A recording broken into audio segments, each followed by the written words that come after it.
퇴근의심리 카페, 직장 스트레스를 어떻게 우리가 같이 풀어나갈 수 있을까 하는 것을 나누고 있습니다. 오늘은 이기적인 동료 때문에 너무 힘들다 하시는 분 말씀을 좀 나누고 싶습니다. 회사 다니려면 동료가 참 중요하죠. 근데 좋은 동료를 만났을 때는 모르는데 그 동료를 너무 힘든 사람을 만드신 분이 또 있으세요. 이분은 상담할 때 보니까 동기 때문에 너무 힘들어 하시더라고요. 뭐 그 동기를 다른 윗분들은 오히려 동기를 칭찬하고, 하지만 그 밑에 사람들은 동기에 대해서 불만이 많고요.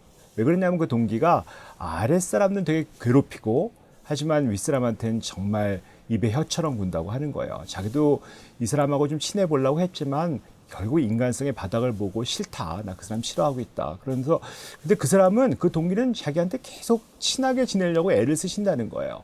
그래서 뭐 예를 들면 무슨 워크숍 같은 걸 하셨는데, 그 워크숍 때도 이런저런 얘기 나누고 했었는데, 그 워크숍 때 나눴던 이야기를, 어떤 프로젝트가 있었는데 그 동기가 마치 자기 아이디어인 것처럼 발표를 했다는 겁니다.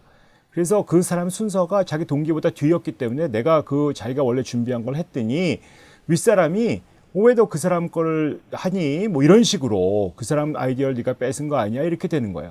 그래서 내 거다, 내가 먼저 했다라고 막 애를 써도 절 믿어주지 않으시니까 너무 속상하고 억울하고 화내고 그랬던 거예요. 그래서 이게 정말 공식적으로 문제다라고 어떻게 보면 좀 크게 터뜨렸더니 뭐 난리친다 그러고, 그래서 회사에서 좀 입장도 어려웠고 그렇답니다. 사실 충분히 억울할 수 있는 상황이 아니겠어요? 사실 이렇게 우리나라 사람들은 특히 억울한 것을 잘 못 참습니다. 우리가 이제 오죽하면 울분장애라는 병도 있어요. 이게 외국에서는, 사실 미국에서는 이 울분장애를 별로 인정하지 않는데, 이 한국 분들 옛날에 전통적으로 우리가 화병이라는 게 있었죠. 화병은 뭐 시어머니한테 뭐 괴롭힘을 오래 받은 며느리가 쌓여서 이렇게 이제 울분을 오래 가지고 있다가 또 우라가 생겨서 병이 난다고 볼 수 있는데, 요즘에는 이게 한 번의 사건, 예를 들면 요번에 뭐 아이디어를 뺏긴 것 같은 거, 그런 것만 갖고도 너무 억울해서 한 번의 사건만 가지고 그게 무슨 트라우마가 돼서 그것이 외상후 울분장애라고 할 정도로, 영어로 뭐 Post Traumatic Involvement Disorder, PTED라고 하는데요. 그런 식으로 내가 억울한 일을 당하면 그 억울한 일 때문에 내 인생에 확 뒤집어지는 그런 병이 생기기도 하는 것입니다. 이게 아직까지 공식적으로 크게 뭐 인정받는 진단은 아니긴 하지만, 우리나라에서 제가 임상적으로 환자분들 많이 보면 이 울분을 가지신 분이 너무 많아요. 이 울분이라는 뜻 자체가 너무 부당하게 취급받고 그것 때문에 화난다는 뜻이거든요. 근데 우리가 직장 생활을 살다 보면 너무 부당한 일을 많이 겪는 것 같으세요. 진급, 내가 꼭 올라가야 되는데 안 되고, 인사차별, 갈등, 이런 억울한 일이 있으면 사실은 그 억울한 일을 겪고 나서 내가 인생이 무너지는 거예요. 그 이후에 내가 울분, 분노, 무기력감 때문에 사는 게 정말 안 좋아지신다면 우리가 그 PTED, 외상후 울분장애라고 할 수 있는 것이죠. 사실은 단 한 번의 이야기를 듣고 나서도 모욕감 같은 거, 내가 가졌던 어떤 신뢰, 가치, 이런 게 무너지면서 사실은 정말 큰 병이 될 수가 있거든요. 우리나라 분들이 그 불공정에 대한 상처가 굉장히 있잖아요. 그래서 공정이 무너졌을 때 우리나라 사람들이 굉장히 힘들어하거든요. 근데 꼭 우리나라 사람들만 그런 게 아니고, 누구라도 사실 이 PTSD란 병 자체가 동독에서 시작이 된 겁니다. 뭐 시작됐다는 게 통일이 됐잖아요. 독일하고 서독이 통일이 됐는데, 동독 사람들이 서독 사람들에 비하여 뭔가 같은 것인데도 대우를 잘 못 받고 존중받지 못한다는 느낌을 들으면서 통일 독일에서 살아가는 동독 사람들이 이 외상 울분장애를 많이 겪었던 겁니다. 근데 우리나라 사람들도 내가 이렇게 인정받아야 된다고 생각하고 공정해야 된다고 할 때 그것이 잘 안 되면 너무 속상하시고 너무 어려워지는 거죠.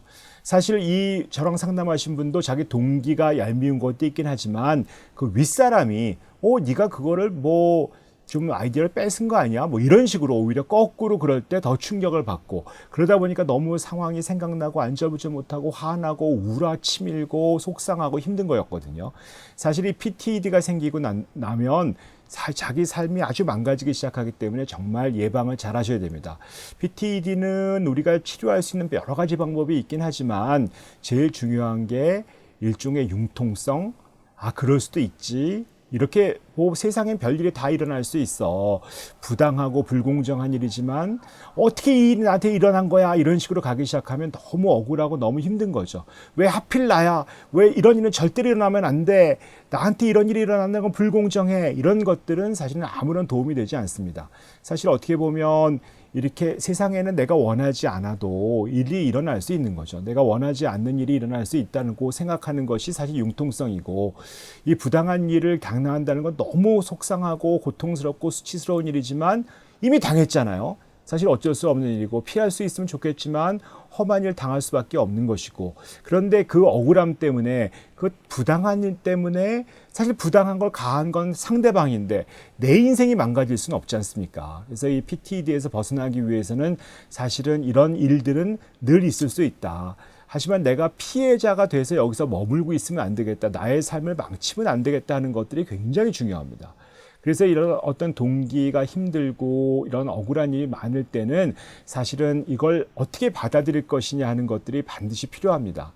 사실 우리가 받아들인다는 것들은 정말 쉬운 일이 아니에요. 근데 내 마음대로 되는 일이 없다는 것도 사실이지 않습니까? 사실 어떻게 보면 그게 인생이죠. 내가 원하지 않는 일이 일어났죠. 하지만 그게 어쩔 수 없는 게 인생이에요. 내가 원하지 않는 일이 일어났다라고 할 때 우리가 이것을 뒤집을 수 있는 유일한 방법은, 야, 이게 내가 원하지 않는 일이 벌어졌어. 하지만 이때 내가 인생을 망가지는 건 정말 지혜롭지 않은 일이야. 내가 원하지 않은 일로 인해서 내 삶이 망가지면 안 돼. 라고 지혜로운 선택을 하는 것입니다. 어떻게 보면 이 억울한 일 때문에 내가 지혜를 선택하는 거죠. 이 지혜로운 선택을 하지 못하면 그야말로 우라병이 걸리는 거예요. 우리가 지혜로운 사람이 될 것이냐, 우라병이 걸릴 것이냐, 요것을 이때 결정하셔야 되는 거죠. 이걸 받아들이느냐 마느냐. 정말 그 사람 미울 것 같아요. 얄밉습니다. 진짜 속상하고 화나요. 하지만 내가 그 사람 때문에, 그 얄미운 사람 때문에 병이 날 수는 없지 않습니까? 나는 지혜롭습니다. 지혜롭게 결정하셨어요. 그러니까 이제는 더 이상 그 사람의 문제에 엮이지 않겠다라고 한번 결정해 주세요. 이 진실은 밝혀질 겁니다. 사실 지금 당장 밝혀지지 않더라도 나는 진실편에 서 있을 거기 때문에 괜찮습니다. 결국 끝까지 밝혀지지 않을 수도 있죠. 너무 억울하시죠. 하지만 억울하다는 것은 사람들은 모르지만 나는 아시잖아요. 근데 그 억울한 거를 내가 병이 나서는 내 인생이 망가진 다음에는 무슨 소용이 있겠습니까? 내 인생을 망가뜨리지 않고 지혜로움을 선택하시는 거. 그래서 사실은 그 지혜롭게 살 수 있게 우리가 한번 생각해 보시는 게 꼭 필요하세요.